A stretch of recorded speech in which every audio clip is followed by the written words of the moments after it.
ದಾವಣಗೆರೆ ದಕ್ಷಿಣದಲ್ಲಿ ಮುಸ್ಲಿಮರಿಗೆ ಟಿಕೆಟ್ ಕೊಡಿ ಅಂತ ಕೇಳಿದ್ದು ನಿಜ.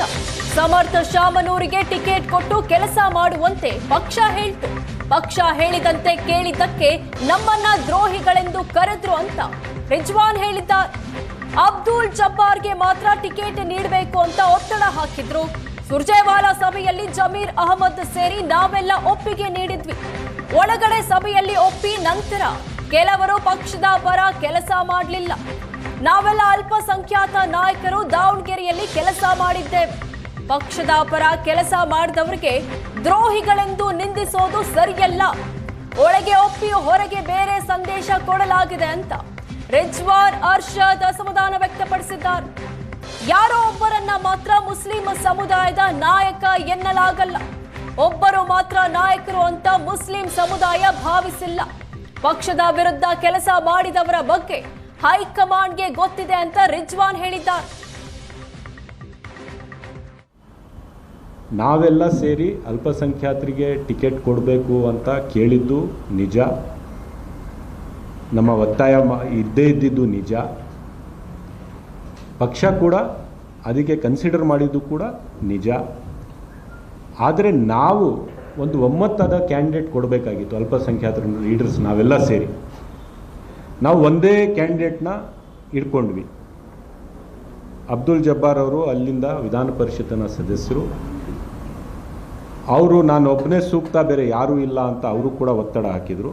ಅದು ಒಂದೇ ಅಭ್ಯರ್ಥಿನ ನಾವು ಇಟ್ಕೊಂಡು ಒತ್ತಾಯ ಮಾಡುವಾಗ ಒಂದು ಸಭೆಯನ್ನು ಸೇರಿಸಿದರು ನಮ್ಮ ಹಬ್ಬದ ದಿವಸ.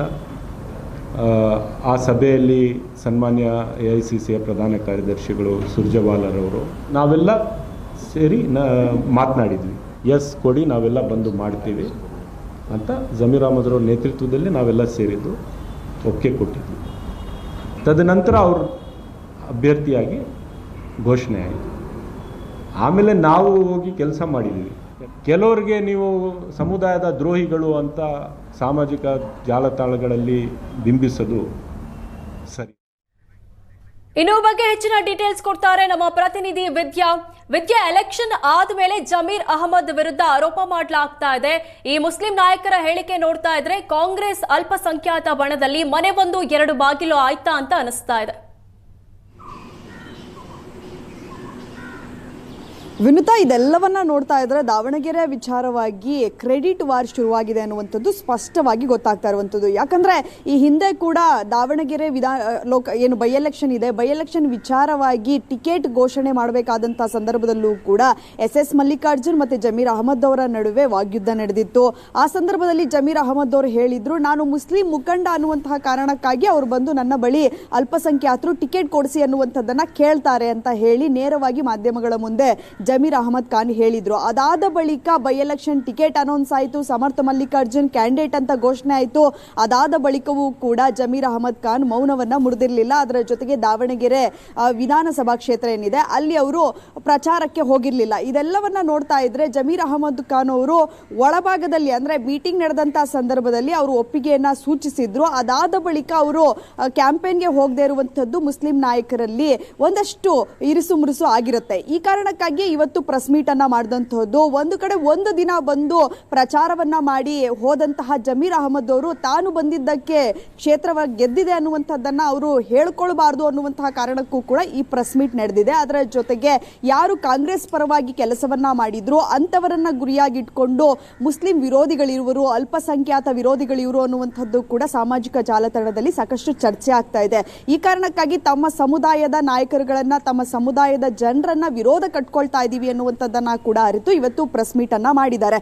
ಇದೆಲ್ಲದನ್ನ ನೋಡ್ತಾ ಇದ್ರೆ ಜಮೀರ್ ಅಹಮದ್ ಖಾನ್ ವರ್ಸಸ್ ಉಳಿದ ಕಾಂಗ್ರೆಸ್ ಮುಸ್ಲಿಂ ಮುಖಂಡರು ಅನ್ನುವಂತಹ ರೀತಿಯಾಗಿದೆ. ಯಾಕಂದ್ರೆ ರಿಜ್ವಾನ್ ಅರ್ಷದ್ ಅವರು ಹೇಳ್ತಾ ಇದ್ರು, AICC ಪ್ರಧಾನ ಕಾರ್ಯದರ್ಶಿಗಳಾಗಿರುವಂತಹವರು ಮೀಟಿಂಗ್ ಅನ್ನ ಮಾಡಿದಂತ ಸಂದರ್ಭದಲ್ಲಿ ಇರಬಹುದು, ಅದರ ಜೊತೆಗೆ ಸುರ್ಜೇವಾಲಾ ಮೀಟಿಂಗ್ ಅನ್ನ ಮಾಡಿದಂತ ಸಂದರ್ಭದಲ್ಲಿ ಇರಬಹುದು. ಸೊ ಈ ಸಂದರ್ಭದಲ್ಲಿ ಯಾರೆಲ್ಲ ಇದ್ರು, ಯಾರೆಲ್ಲ ಮುಸ್ಲಿಂ ಮುಖಂಡರ ಸಮ್ಮುಖದಲ್ಲಿ ಚರ್ಚೆ ಆಯಿತು. ಅವರ ಸಮ್ಮುಖದಲ್ಲೇ ಸಮರ್ಥ ಮಲ್ಲಿಕಾರ್ಜುನ್ಗೆ ಟಿಕೆಟ್ ಘೋಷಣೆಯನ್ನ ಮಾಡಬೇಕು ಅನ್ನುವಂತಹ ನಿರ್ಧಾರ ಆಯಿತು. ಆ ಸಂದರ್ಭದಲ್ಲಿ ಎಲ್ಲರೂ ಕೂಡ ಒಪ್ಪಿಗೆಯನ್ನ ಸೂಚಿಸಿದ್ರು ಅಂತ ಹೇಳಿ ಆ ಸಭೆಯಲ್ಲಿ ಜಮೀರ್ ಅಹಮದ್ ಖಾನ್ ಕೂಡ ಇದ್ರು, ಅದರ ಜೊತೆಗೆ ಹ್ಯಾರಿಸ್ ಕೂಡ ಇದ್ರು. ಹ್ಯಾರಿಸ್ ಸಾಕಷ್ಟು ದಿನಗಳ ಕಾಲ ಅವರು ಹೋಗಿ ಕೆಲಸವನ್ನ ಮಾಡಿದ್ದಾರೆ ದಾವಣಗೆರೆಯಲ್ಲಿ. DCM DK ಶಿವಕುಮಾರ್ ಅವರ ಜೊತೆಯಲ್ಲೇ ಅವರು ಎಲ್ಲಾ ಕಡೆ ಓಡಾಟವನ್ನ ನಡೆಸ್ತಾ ಇದ್ರು, ಅವರು ಪ್ರಚಾರವನ್ನ ಮಾಡಿದ್ರು. ಆದ್ರೆ ಆ ಸಭೆಯಲ್ಲಿ ಇದ್ದಂಥವರನ್ನ ಯಾರನ್ನ ಗುರಿಯಾಗಿ ಇಟ್ಕೊಂಡು ಅವರು ಪರೋಕ್ಷವಾಗಿ ಹೇಳ್ತಾ ಇದ್ದಾರೆ ಅನ್ನುವಂಥದ್ದನ್ನ ನಾವು ಮುಖ್ಯವಾಗಿ ನೋಡ್ಬೇಕಾಗತ್ತೆ. ಜಮೀರ್ ಅಹಮದ್ ಖಾನ್ ಅವರು ಮಾತ್ರ ದಾವಣಗೆರೆಯಲ್ಲಿ ಸರಿಯಾಗಿ ಪ್ರಚಾರವನ್ನ ಮಾಡಲಿಲ್ಲ. ಕೇರಳದಲ್ಲಿ ನಾನು ಪ್ರಚಾರವನ್ನ ಮಾಡಬೇಕು, ವೇಣುಗೋಪಾಲ್ ಅವರು ನನ್ನನ್ನ ಬಿಡ್ತಾ ಇಲ್ಲ ಕೇರಳದಿಂದ, ಅಲ್ಲಿಯೇ ಪ್ರಚಾರ ಮಾಡುವಂತ ಹೇಳ್ತಾ ಇದ್ದಾರೆ ಅನ್ನುವಂಥದ್ದನ್ನ ಇಟ್ಕೊಂಡು ಜಮೀರ್ ಅಹಮದ್ ಖಾನ್ ಅವರು ದಾವಣಗೆರೆ ಕಡೆ ಮುಖವನ್ನ ಮಾಡಿರಲಿಲ್ಲ. ಆ ದಾವಣಗೆರೆಯಲ್ಲಿ ಕೇವಲ ಒಂದು ದಿನ ಮಾತ್ರ ಪ್ರಚಾರವನ್ನ ಮಾಡಿ ಬಾಗಲಕೋಟೆಯಲ್ಲಿ 2 ದಿನ ಪ್ರಚಾರವನ್ನ ಮಾಡಿದ್ರು. ಸೊ ಇದೆಲ್ಲದನ್ನ ನೋಡ್ತಾ ಇದ್ರೆ ಪರೋಕ್ಷವಾಗಿ ಮುಸ್ಲಿಂ ಮುಖಂಡರು ಜಮೀರ್ ಅಹಮದ್ ಖಾನ್ ಅವರ ವಿರುದ್ಧವೇ ಮಾತನಾಡಿರುವಂತದ್ದು. ಇವತ್ತು ಪತ್ರಿಕಾಗೋಷ್ಠಿಯನ್ನ ನೋಡೋದಾದ್ರೆ ನಮ್ಮ ಕಾಂಗ್ರೆಸ್ನಲ್ಲಿರುವಂತಹ ಮುಖಂಡರೇ ಅದರಲ್ಲೂ ಹಿರಿಯ ಮುಖಂಡರೇ ಕಾಂಗ್ರೆಸ್ ವಿರುದ್ಧವಾಗಿ ಕೆಲಸವನ್ನ ಮಾಡಿದ್ದಾರೆ ಅನ್ನುವಂಥದ್ದನ್ನ ಕೂಡ ಅವರು ಹೇಳಿದ್ರು.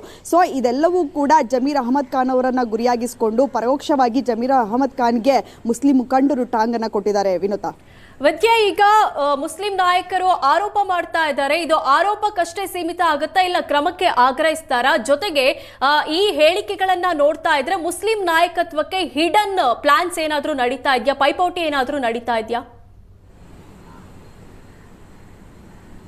ಖಂಡಿತವಾಗ್ಲೂ ಯಾವುದೇ ಒಂದು ಸಮುದಾಯಕ್ಕೆ ಒಂದಷ್ಟು ಮುಖಂಡರು ತಾನು ಈ ಸಮುದಾಯದ ಮುಖಂಡನಾಗಿ ಗುರುತಿಸ್ಕೊಳ್ಬೇಕು ಅನ್ನುವಂಥದ್ದು ಎಲ್ಲರಿಗೂ ಕೂಡ ಆಸೆ ಇರುತ್ತೆ. ಸೊ ಅದೇ ನಿಟ್ಟಿನಲ್ಲಿ ಸಾಕಷ್ಟು ಫೈಟ್ಗಳು, ಒಳಜಗಳಗಳು ಕೂಡ ನಡೀತಾ ಇರುತ್ತೆ. ಇನ್ನೊಂದು ಕಡೆ ದಾವಣಗೆರೆಯಲ್ಲಿ ಕಾಂಗ್ರೆಸ್ ಬಹುತೇಕ ಗೆಲ್ಲುತ್ತೆ ಅನ್ನುವಂತಹ ವಿಶ್ವಾಸ ಈಗ ಆಲ್ರೆಡಿ ಕಾಂಗ್ರೆಸ್ನ ನಾಯಕರು ಮತ್ತೆ ಮುಖಂಡರುಗಳಿಗೆ ಬಂದಂತೆ ಕಾಣ್ತಾ ಇದೆ. ಈ ಕಾರಣಕ್ಕಾಗಿಯೇ ಕ್ರೆಡಿಟ್ ಅನ್ನ ತಾವು ಕೆಲಸ ಮಾಡಿರುವಂತಹ ಕ್ಷೇತ್ರದಲ್ಲಿ ಕ್ರೆಡಿಟ್ ಅನ್ನ ಒಂದು ದಿನ ಅರ್ಧ ದಿನ ಬಂದು ಹೋದಂತಹ ನಾಯಕರು ತೆಗೆದುಕೊಳ್ಬಾರ್ದು ಅನ್ನುವಂತಹ ಕಾರಣಕ್ಕಾಗಿ ಇವತ್ತಿನ ಪ್ರೆಸ್ ಮೀಟ್ ಅನ್ನ ಮಾಡಿ ಸ್ಪಷ್ಟವಾಗಿ ಈ ಏನು ದಾವಣಗೆರೆಯಲ್ಲಿ ಕಾಂಗ್ರೆಸ್ ಗೆಲ್ಲುವಂತದ್ರ ಹಿಂದೆ ನಾವಿದೀವಿ ಅನ್ನುವಂಥದ್ದನ್ನ ತೋರಿಸಿಕೊಳ್ಳುವಂತಹ ಕೆಲಸವನ್ನ ಸಲೀಂ ಅಹಮದ್ ಇರಬಹುದು, ಅದರ ಜೊತೆಗೆ ರಿಜ್ವಾನ್ ಅರ್ಷದ್ ಮಾಡದಂತೆ ಕಾಣ್ತಾ ಇದೆ.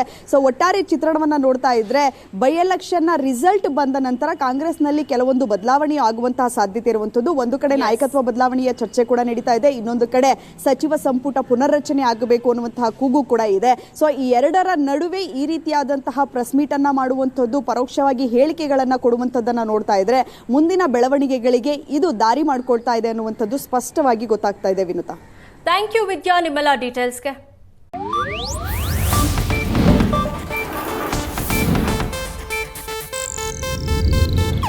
ಇದು ಏಷ್ಯಾನೆಟ್ ನ್ಯೂಸ್ ನೆಟ್ವರ್ಕ್ ಪ್ರಸ್ತುತಿ.